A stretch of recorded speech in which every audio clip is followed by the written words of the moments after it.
अभी हम शिव स्नेही स्मृति न्यास हरनाथपुर सिवान में हैं। यहाँ पर पुण्यतिथि का कार्यक्रम था और आज एक ऐसे शख्सियत को लोग यहाँ याद कर रहे हैं, उन्हें भावभीनी श्रद्धांजलि अर्पित कर रहे हैं जो किसी परिचय के मोहताज नहीं हैं, जिन्होंने समाज सेवा के क्षेत्र में, शिक्षा के क्षेत्र में जो काम किया, आज उसी के दिन भर चर्चा होती रही। और यहाँ पर बिहार सरकार के स्वास्थ्य मंत्री सह कृषि मंत्री मंगल पांडे इस कार्यक्रम में बतौर मुख्य अतिथि सादर आमंत्रित थे और एक कार्यक्रम में उन्होंने मंच से संबोधन के क्रम में कहा भी कि इस तरह की दुर्लभ शख्सियत जिससे आज जो है लोग जो उनसे प्रेरणा ले रहे हैं, शिक्षा ले रहे हैं।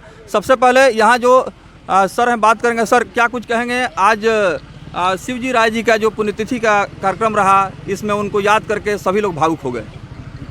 स्वर्गीय शिवजी राय स्नेही जी एक व्यक्ति नहीं संस्था थे, क्योंकि वो बचपन से ही बहुमुखी प्रतिभा के धनी थे, शिक्षक थे और शिक्षण संस्थानों के संस्थापक थे। इस चौरी इलाके में एक डिग्री कॉलेज की स्थापना की। किसानों के लिए भी कोऑपरेटिव में 15 साल तक निरंतर कोऑपरेटिव के पैक्स अध्यक्ष भी रहे और शिक्षण संस्थान में रहते हुए भी शिक्षकों की बेहतरी के लिए उन्होंने पटना बिहार प्रदेश परिषद में भी अपनी दखलंदाजी दी। मेरे दादाजी के 8वीं पुण्यतिथि थी। इस अवसर पे प्रत्येक वर्ष हम लोग कार्यक्रम करते हैं और उस कार्यक्रम के तहत अन्य क्षेत्रों में, मतलब शिक्षा के अलावा स्वास्थ्य में, शिक्षा में, खेल कूद, वाद विवाद प्रतियोगिता, किसी भी तरह से बच्चों का सर्वांगीण उन्नति विकास हो, उस पर हम लोग कार्य करते हैं। ये संस्था काम करती है। दादाजी का भी ऐसा ही विचार रहा। बगल में सिसवा हाई स्कूल की उन्होंने स्थापना की थी। प्रभा प्रकाश डिग्री कॉलेज के संस्थापक अध्यक्ष थे। इस तरह से उनकी सामाजिक, उनके छोटे से एक कार्य को लेकर हम लोग आगे चलते हैं, उनके किए हुए कार्यों को आगे बढ़ाने का कोशिश करते हैं। सुदूर ग्रामीण इलाका में जो महिलाएं बहनों का आँख का पता नहीं चल पाता है कि उनको आँख की परेशानी है, उनको हम लोग आँख का ऑपरेशन तक करवाते हैं, मुफ्त में दवा देते हैं, अवेयरनेस का कार्यक्रम करते हैं। बहुत सारे डेंटल मरीज आते हैं, गुटखा खाते हैं, मुंह में कैंसर का छाला बन जाता है, उन्हें पता नहीं है। उन सबको एक पता चलने के बाद जागरूकता शुरू हो जाती है और इलाज शुरू हो जाता है। तो इस तरह का ये बराबर कार्यक्रम चलता है। और उसी क्रम में आज हमारे बिहार सरकार के स्वास्थ्य मंत्री श्री मंगल पांडे जी, बाकी सभी पदाधिकारी और प्रदेश स्तर के सभी दिग्गज इस चौवरी क्षेत्र हरनाथपुर गांव में उपस्थित हुए थे। सर, बहुत बड़ा कार्यक्रम रहा और चिकित्सकों की टीम लगातार लोगों का स्वास्थ्य परीक्षण करती रही। जी जी। और निःशुल्क औषधियों का वितरण हुआ। तो लगभग 400 से 600 से ऊपर लोगों का निरीक्षण हुआ। 600 मरीजों का सबको दवा दिया गया, जिसको जो नीड थी वो दवाइयाँ दी गई थी। 150 से 200 से ऊपर आँख के ऑपरेशन के चयनित हुए, जिनको मोतियाबिंद का ऑपरेशन करवाना है। इस महीने के अंदर उस सभी मरीजों को मैं अखंड ज्योति अस्पताल के माध्यम से मस्तिष्क भेज के और मुफ्त में इलाज करा। पहले तो इस समारोह को जिन्होंने आयोजित किया उन सभी आयोजक मंडली को नमन, और ख़ास करके शिवाजी राय जी को भी ये नमन और उनके प्रति हार्दिक श्रद्धांजलि।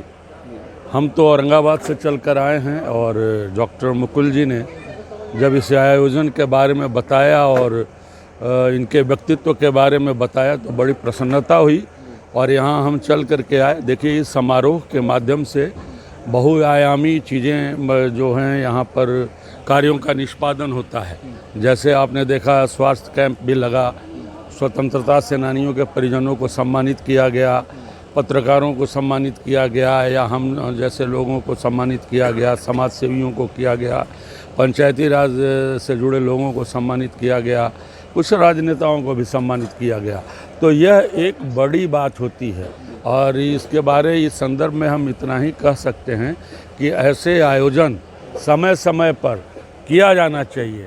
और अब परंपरा न केवल सामाजिक संगठनों के माध्यम से ही किया जाना चाहिए, बल्कि कहीं न कहीं सरकार के द्वारा, चाहे वो राज्य सरकार हो, चाहे वो पंचायत सरकार हो, चाहे जिला परिषद के रूप में सरकार हो या केंद्रीय सरकार हो, इस तरह के आयोजन करना चाहिए। क्योंकि जो हमारी स्मृतियां हैं, जो हमारे स्थापित जो चीज़ें हैं, या हमारे अंदर जो विधाएं हैं, हमारे अंदर जो कलाएं हैं, हम जिस संस्कृति के पोषक हैं या हम जिस क्षेत्र के प्रति समर्पित हैं, वैसे चीज़ों को देश और दुनिया के पैमाने पर उजागर करना हमारा कर्तव्य होना चाहिए।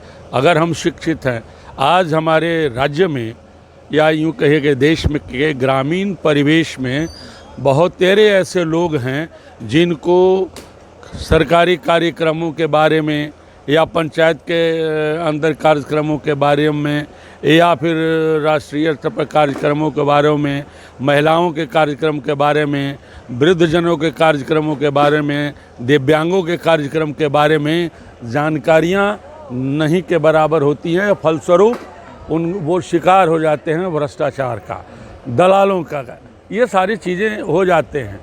इस तरह के आयोजन कर अगर हम व्यापक प्रचार प्रसार करते हैं और ख़ास करके हम ग्रामीण परिवेश तक पहुंचते हैं या ग्राम तक जाते हैं और लोगों को जागृत करते हैं, चाहे वो शिक्षित हों या अशिक्षित हों, अगर उनको हम केवल जागृत भी कर देते हैं तो ये हमारे लिए बड़ी उपलब्धि होगी।